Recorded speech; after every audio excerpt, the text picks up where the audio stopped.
All right, here we're back. What's the message? And I have the opportunity to introduce one of my dearest friends, Mr. Dwain Esmond, Dwain N. Esmond. Just so that you know, Dwain has been and is a close friend and former associate editor for Message Magazine. And so we're here. He serves on our executive committee as well, and he's an editor, an author, and an ordained minister. He has more than 350 publications to his credit, talking about prolific. He currently serves as the associate director and editor for the Ellen G. White Estate Incorporated. More on that in a moment. And he supervises there the preparation and the publication of all Ellen G. White estate-related content. Dwain Esmond also helps to lead in the strategic planning for the White Estate, and he's joined in ministry also with my dear friend Kimba Esmond and their delightful son, a singer in his own right, writer, Dwain Esmond Jr. So thank you. Help me welcome Dwain Esmond today to What's the Message. Thank you, Dwain, for taking the time. Thank you, Carmela. Thank you, and to your audience. It is an honor to be here. You know, messages in my heart. Don't play with me. What's the message? I got a message. Don't play with me. I know the message, and it is an honor just to be here with you. Thank you for having me. Oh, I appreciate it. And, you know, Dwain, I wanted to come and talk to you because I heard you give a presentation a couple months back, and I wanted to talk to you about that. But in the interim, there have been some developments online, and the name Ellen G. White has been online. Sometimes it's been very interesting. And so I just want, for people who may not know who Ellen G. White is, and what the Ellen G. White Estate is, could you give us just a brief description for the uninitiated? Sure. Well, I could tell you so many things about this woman. Number one, she is the most translated American author in history. She is the most translated female author worldwide.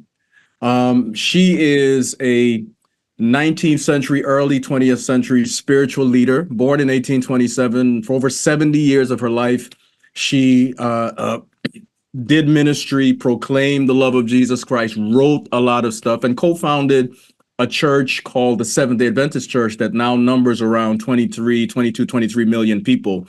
Her writings have led to the second largest education system in the world, parochial system, one of the largest health systems in the world, all derived from her writings and from her advocacy for certain causes and certain things that she believed would enhance people's lives and help them to live lives of purpose, lives in connection with Jesus Christ. Now, there is a lot of stuff that's said about her online, but many times those charges are not informed. People often don't understand her life, don't read deeply, and many times will form ideas based on a statement here or a statement there. Take, for instance, very recently, there's been a pastor out of Philadelphia that, got on a TikTok and was like, hey, she's a racist. And he started saying these things. Now, as I watched that, all I could think was in 1891, her tract to the leaders of this church called Our Duty to the Colored People. Now, in that tract, she starts to talk about what the church has not done since the end of basically the Civil War, 1864-65. She's mad at the church because for all these years, these Black people have been in need of help, and the church has not put its gospel message in work clothes to help them. So she writes to the church powerfully, and this is the thing. The leaders of the church are put on notice, but her son, Edson White, shiftless, the boy is messed up. His daddy want to kill him. I mean, he just a messed up kid, man. In fact, he caused the break in his parents' marriage. That's how messed up Edson was. I didn't know that part. Edson this boy reads that tract that his mother writes and finds his work for his life. Yeah. He embraces that cause, builds a boat called the Morning Star, goes down the Mississippi River, helping ex-slaves and blacks, freed blacks who need help, who need the gospel, who need to learn how to read, puts his life in danger. His mother writes to him. She's in Australia. She writes to him, son, stay at this work. This is God's work. That's the woman I know, you know? So you can't sum her up with she's a racist when her son gave his whole life, developed a whole line of ministry, out of which came the very magazine we are here talking about today. Come on, tell it. That's all I'm saying. And the school, Oakwood, now Oakwood University, yes, very directly related to that work and that ministry, which is HBCU, for folks who don't know, that you graduated from, yes, I graduated from. Yeah. Very interesting to see you, our young, talented brother, working there at the helm of the content for the Ellen G. White estate. And so, you know, and if I may just add one thing, Carm, the estate is the entity that takes care of her writing. So, and in her last will and testament, she created an institution that would look out for her writings, help it be translated and shared in different ways, protect it so that people would not do what many people today do with it, take a piece here and take a piece there. We respond to issues like that. And she did it because she did not want the parent church organization, because it's a separate organization from the Seventh-day Adventist Church. She did not want the organization directing her writings. She wanted some autonomy so that they could stand for what they were, what they are, and so that they could be a help and a support, but in a very intentional, knowledgeable, careful way. And that's what the estate does. Wow. So, you know, I'm hearing you say that, you know, whatever you may have heard, you probably are going to need to read a little more, because they're so prolific and there's so much there. Right. Absolutely. Well, you know, and just on a personal note, how do you know, how does your Constitution hold up against this kind of thing? You said before, you know, I got this, you know, this doesn't shake you or bother you in any way? Well, misunderstanding bothers me, confusion bothers me, but you know, I'm a Christian. I'm trying to be a Christian. And as a follower of Christ, you know, Carm, I believe in the power of the Holy Spirit. I believe that confusion is dispelled by truth, by truth. And truth is biblical. Truth is revolutionary as well. And so what I say is, you know what? You could push truth down all you want. It's going to rise. You know what I mean? It's going to rise. And so we respond to issues, but then I see also what God is doing. Let me give you a prime example. The White Estate content, our content online, right? We've got her writings in over 90 something languages at ellenwhite.org, egwritings.org. We are seeing visits to our content that is, I mean, absolutely explosive. We've got over 10 million unique visitors coming to our content every month. Wow. We have over 140 million digital interactions monthly in places of the world where there are no Adventists and very little Christians. So that which a lot of people might be down on, a whole lot of people are up on. And what I'm saying is, like, once you put your head in, for instance, the books on Jesus, you know, The Desire of Ages, Steps to Christ, Thoughts from the Mount of Blessings, Christ Object Lessons. Once you put your head, all books, by the way, that she wrote during the most painful period of her life is when she really got to know Jesus. All of them came like around 1891 to 1900 when she was in that period in Australia, kind of sent away. That once you get your head around that, then come talk to me and say that she's not who she claims to be. Wow. You know, I'm really inspired by this conversation, no pun intended or anything like that. But I just, I love this. You know, so that leads me to why I wanted to talk in the first place, because, you know, a few months ago, I saw your presentation that talked about not just Ellen G. White, but other people, other contemporaries of her who were really leaders in the freedom movement. Abolitionist and beyond after the Civil War was over, so-called Emancipation Proclamation, Jim Crow, everything. And so you have people who were very articulate Can you give me some examples of what was being said and what were their sort of their position?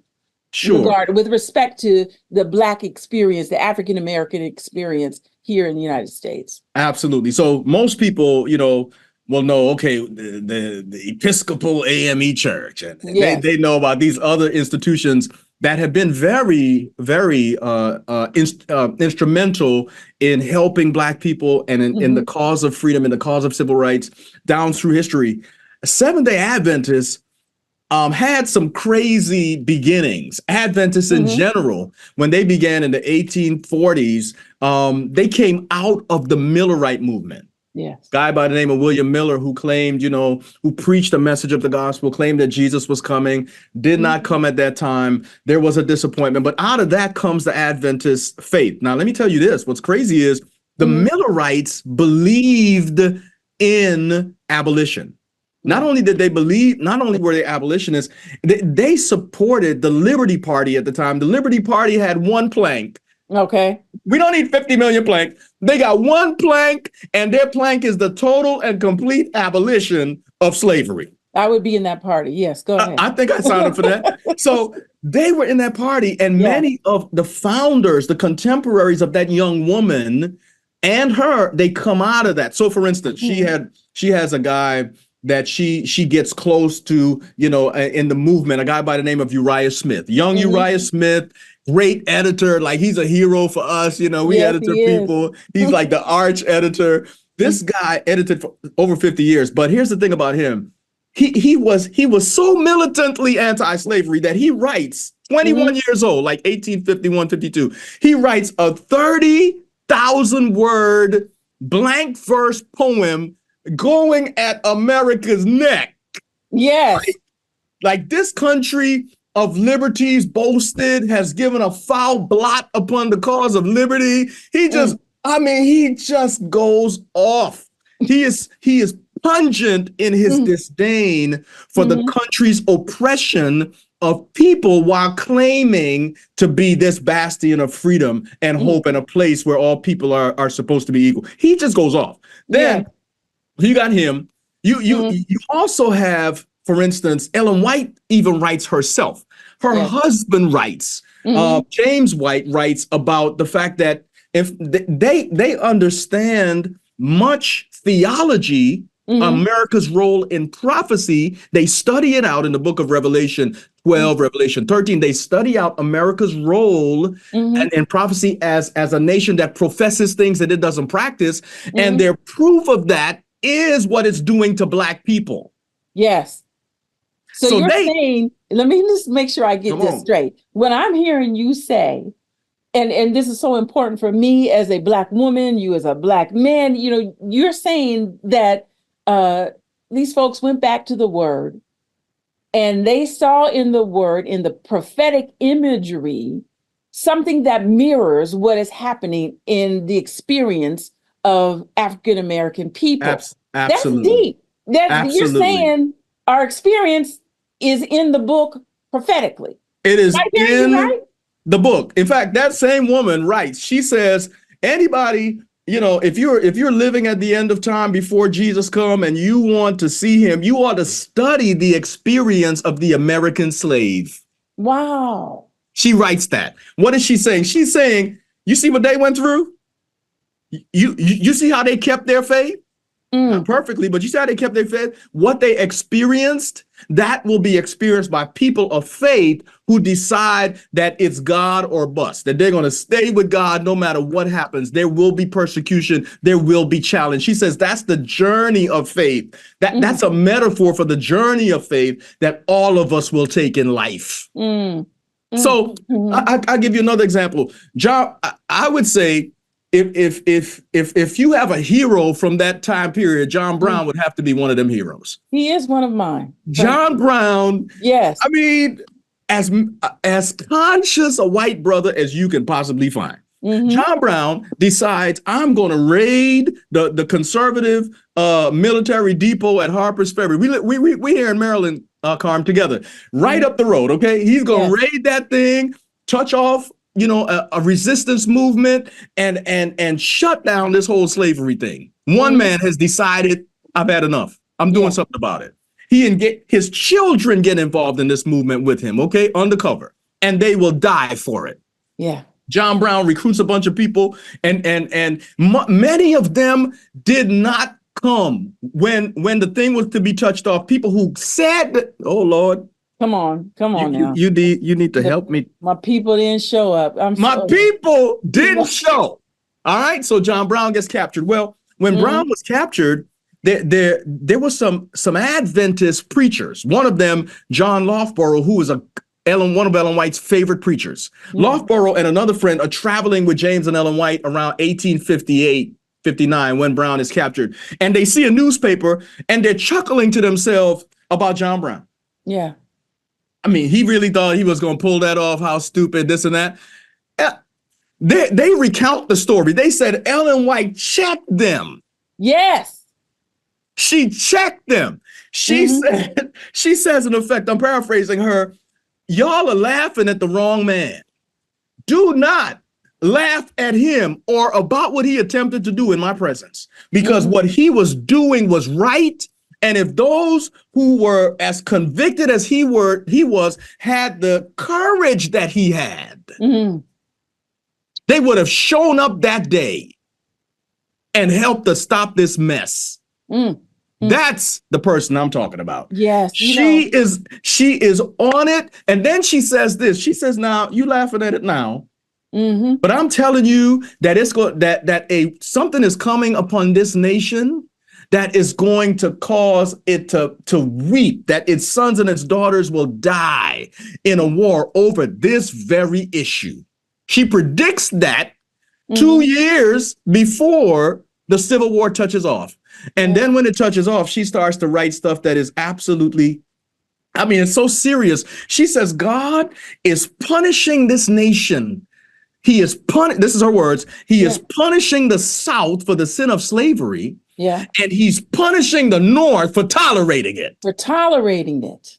Yeah. Now, she is concerned about these issues during that period of time. You asked about people. You asked about people contemporaries. There's a beautiful university down in Berrien Spring, Michigan, called Andrews University. That university is named after a man named John Nevins Andrews, probably one of the most brilliant people that have ever lived. I mean, he was could speak multiple languages. He said, if the New Testament was destroyed, I believe I could reproduce it. That was the level of his knowledge. I mean, crazy dude. So Andrews says this. He says, because we don't want to deal with the issue of slavery and oppression, we put it in a box called politics. Oh, that sounds familiar. He says we call it politics. Yeah. And then he says this. He says, I imagine that when we get to heaven, or when we stand before the judgment bar and God asks us why we didn't do anything, we will say, oh Lord, for alas, it was in my box called politics.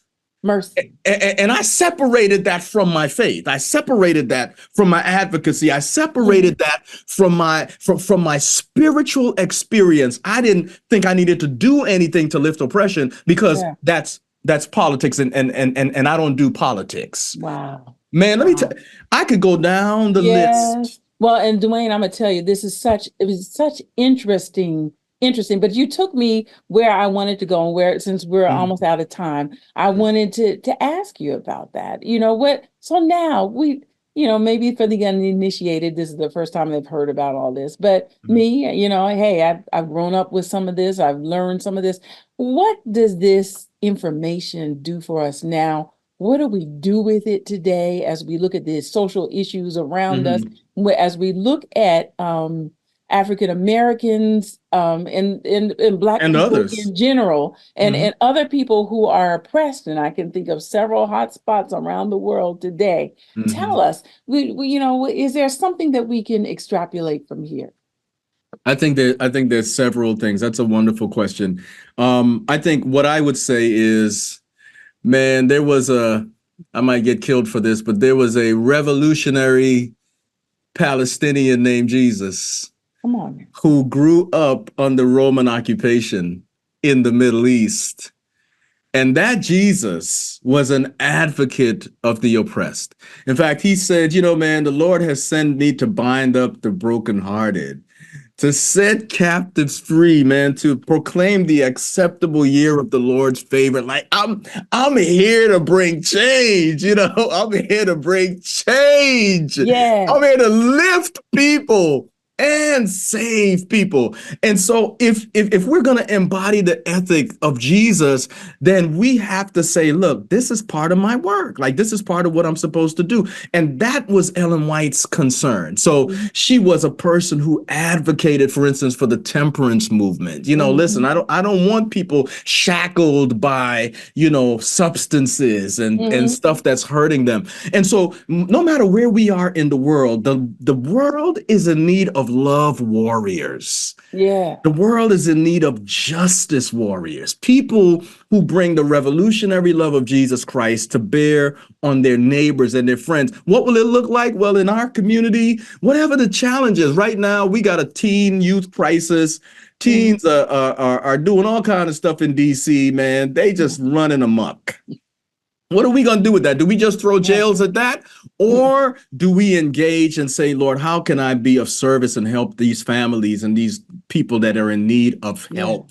So that's what we're talking. We're talking about not trying to change all the world, just your world, just where you are, just like do something where you are. And when you do that, if we all did a little something before we know it, God's world will look. I'll put it this way in the words of Jesus.